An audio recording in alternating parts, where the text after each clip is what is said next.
Я прочитаю верш свой «Буслы войны».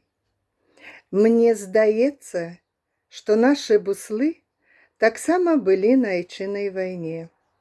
На белых крылах вывадзілі краўцы плямы чорныя, што атрымалі ў агне. Іх крылы агнём тым вайна апаліла, пасяліла ў іх душы смяротных салдат.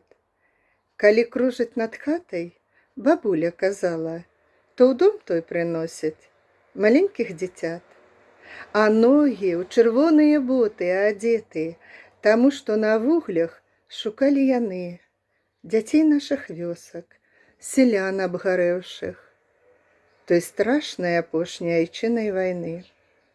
Калі ж вёскі немцы палілі з людзямі, то буслы ўзлеталі ў нябесную высь, кружылі ў небе, слязьмі і крыламі стараліся вогнішчы тыя тушыць.